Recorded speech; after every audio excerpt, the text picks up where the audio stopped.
Je suis rentré à l'hôtel, complètement terrifié. J'aurais dû appeler la police, mais je ne pouvais pas le faire. Comment aurais-je justifié notre présence dans cet entrepôt, alors que c'est interdit? Et puis je serais certainement passé pour un fou, voire pire, pour celui qui a fait ça à Jack, sachant que nous sommes concurrents dans une émission de télé-réalité. Non, je ne pouvais décemment pas le faire. Je me suis retourné sur la seule personne à qui je pouvais me confier, Jessie. Malheureusement, elle ne m'a pas ouvert. Elle dormait certainement trop profondément. Alors j'ai tenté tant bien que mal de dormir à mon tour, sans vraiment trouver le sommeil. Ma courte nuit fut ponctuée d'horribles cauchemars. Et le lendemain matin, au petit déjeuner, je retrouvai Jessie.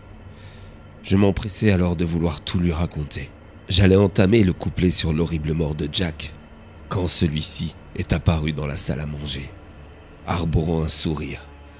Il s'installa alors à notre table et dit : « Eh bien, comment vont mes chers concurrents ? Autant vous le dire tout de suite, aujourd'hui, je suis d'humeur compétitive. Je vais tout rafler. » Bah alors Harry, t'en fais une tête. On dirait que t'as vu un mort. J'étais abasourdi, complètement perdu. Je l'avais vu se faire broyer dans ce conteneur la nuit précédente, et là il se tenait devant moi, en pleine forme. C'était complètement dingue. C'est juste que je ne m'attendais pas à te voir, Jack, aussi en forme. Surtout après notre escapade nocturne. Escapade ? Tu parles. Finalement, tu t'es dégonflé, t'as préféré rester à l'hôtel. Sacré Harry. Dis donc, la bière hier soir, elle t'a tapé un peu sur le crâne, non ? Il y mettait tellement de conviction dans son mensonge que je finissais presque par douter d'avoir vécu un véritable cauchemar au cours de la nuit précédente. Mais je n'étais quand même pas assez fou pour avoir tout inventé, pour avoir oublié l'horreur que j'y avais vue. J'ai donc fait semblant de rien, vis-à-vis de Jessie, pour ne pas passer pour un dingue. L'après-midi, nous nous sommes rendus sur le lieu du tournage, pour la suite de l'émission spéciale au Portugal. J'appréhendais de retourner dans cet entrepôt, de me retrouver aussi proche de ce conteneur maudit. Mais lorsque nous sommes arrivés sur place, à ma grande stupeur, il avait complètement disparu. C'était à en perdre complètement la tête. J'ai bien sûr fait la remarque auprès des deux autres, en insistant sur le côté étrange de cette disparition. Mais Jessie s'est contentée de rire, en prétextant que finalement, aucun d'entre nous ne saurait ce qu'il y avait à l'intérieur de cette étrange box. Quant à Jack, lui, il s'est approché de mon oreille, et il m'a chuchoté avec une voix très étrange. « Tu devrais faire attention à ce que tu dis ou fais. Parfois, il vaut mieux ne pas insister, ou il pourrait t'arriver malheur. » Sa voix était plus malsaine, comme métallique. Je comprenais là que quelque chose était bien arrivé, et que cette chose avait affecté Jack. L'après-midi aux enchères, au milieu de tout cet entrepôt, je n'étais plus du tout à l'aise. Il y avait une atmosphère étrange. Et puis Jack me surveillait constamment. Il n'était plus le même. D'ailleurs, il s'était montré très agressif avec Conrad ce jour-là, sur les enchères. Ils en sont presque venus aux mains, si bien que la production dut interrompre le tournage. C'était vraiment très violent. Leur rivalité était connue de tous, mais elle semblait avoir monté d'un cran, et le pire est arrivé. Cette soirée-là, je ne suis pas allé boire un verre avec mes deux acolytes. J'ai prétexté un mal de crâne, ce qui bien sûr n'était pas le cas. J'avais juste peur, très peur. J'ai tenté donc, tant bien que mal, de trouver le sommeil. Quand vers 2h30 du matin, j'ai entendu un bruit dans le couloir de l'hôtel. Je suis donc sorti, et là j'ai vu Jack, de dos, qui avançait en titubant. Il portait une veste en jean, tachée de sang, et semblait s'être battu. Je l'ai suivi sans qu'il me voie. Et lorsque je suis arrivé au niveau de la porte de sa chambre, qu'il avait laissée entr'ouverte, je l'ai vu se déshabiller. Et ce que j'y ai vu hante encore mes nuits. C'était terrible. Deux étranges tentacules sortaient de ses côtes. C'était ignoble. Elles semblaient soigner Jack de ses blessures. J'ai ouvert un peu plus la porte pour assister à ce spectacle écœurant, mais celle-ci s'est mise à grincer. Jack s'est alors retourné. Ses 2 tentacules m'ont alors saisi et m'ont ramené jusqu'à lui. Décidément, on a beau te prévenir, c'est plus fort que toi. Tu es bien trop curieux, Harry. Peut-être devrais-je te faire subir le même sort que celui que j'ai réservé à Conrad ce soir. Mais non, je me suis assez nourri. Et puis j'ai besoin de toi. Tu vas être mon alibi. Tu diras que tu as passé toute la nuit avec moi, à boire des bières dans ma chambre. Sinon, tu sais ce qu'il t'attend.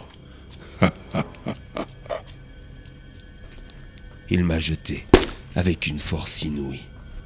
Et je me suis évanoui.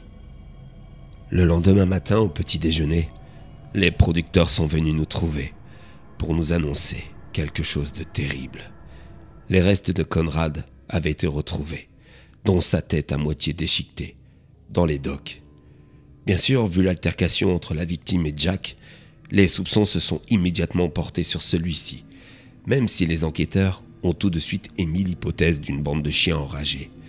S'ils savaient vraiment qui a bouffé Conrad. J'ai rempli mon rôle d'alibi à la perfection, mu par la peur d'être à mon tour dévoré. Et Jack a été rapidement libéré. Le tournage a immédiatement pris fin, et comme je vous l'ai dit plus tôt, la saison a été annulée. Nous sommes tous retournés au pays, et il m'a fallu du temps pour être capable de retourner sur une vente aux enchères. Mais comme il s'agit de mon gagne-pain, c'était impossible de faire autrement.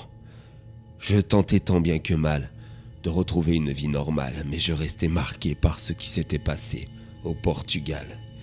Et puis, j'ai reçu la visite de Jack le mois dernier.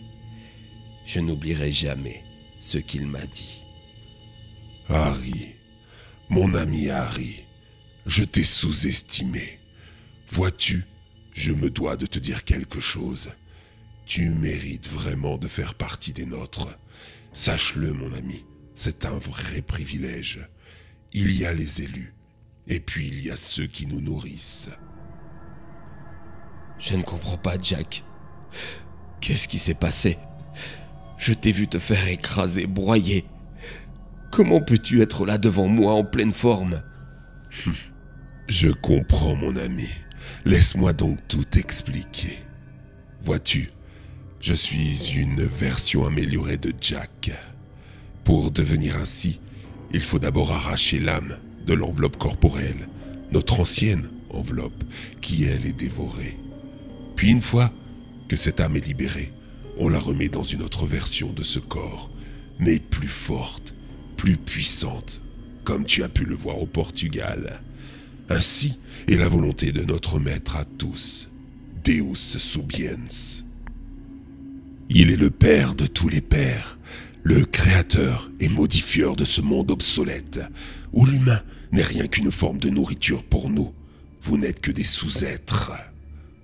Nous sommes donc tous voués à disparaître, c'est ça? Non, du tout, mon ami. Soit vous décidez d'évoluer, soit vous allez être mangé. C'est notre Dieu à tous qui en décide. Mais vu ton acte qui m'a couvert, je suis certain que celui-ci se montrera clément avec toi. Mais je ne veux pas être comme toi. Je veux rester moi-même. Alors dans ce cas, tu nous nourriras. Tu n'as pas vraiment le choix. As-tu vu le nombre de ces conteneurs ces derniers temps? Il en apparaît un peu plus chaque jour. L'invasion est en marche. Notre règne est en train d'exploser. Alors choisis bien ton camp, mon jeune ami. Il ne te reste pas vraiment très longtemps. À la suite de sa visite, j'ai longtemps hésité à appeler la police. Mais je serais à nouveau passé pour un fou. Alors je n'ai rien fait. J'ai continué ma vie comme si tout ça n'avait pas existé, dans le déni le plus complet. Oublié toutes ces horreurs, cette divinité si étrange que le nouveau Jack semblait vénérer. Et puis, je me suis dit que ça ne pouvait pas rester ainsi. Il fallait que j'agisse. J'ai donc commencé à faire des recherches sur ce Deus Subian. Je n'ai trouvé que très peu de traces sur celui-ci.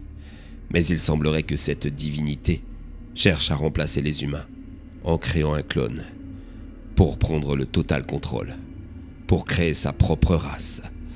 J'ai trouvé aussi sur internet plusieurs témoignages ou histoires étranges de personnes ayant vu des connaissances changer radicalement de personnalité du jour au lendemain. Il semblerait que ce Deus Subian a même un temple dans une région perdue, au fin fond de la Roumanie. Sur la porte de celui-ci, il serait écrit la devise suivante: Possidebunt uel fed, ce qui semble en latin vouloir dire asservir ou nourrir, même si je ne suis pas sûr de la prononciation.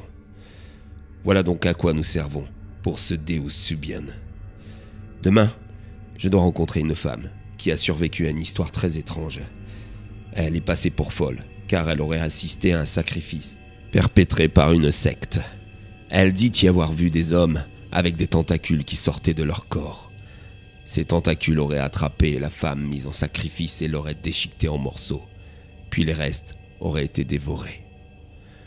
Je suis sûr qu'elle dit vrai. Il faut absolument que je la voie. Il faut aussi que je rassemble tout ce que je sais sur ce Deus Subian et que je trouve un moyen de le détruire définitivement. Jack a dit que l'invasion commençait. À moi de tout mettre en œuvre pour stopper celle-ci. Je promets de faire tout ce que je peux pour l'arrêter.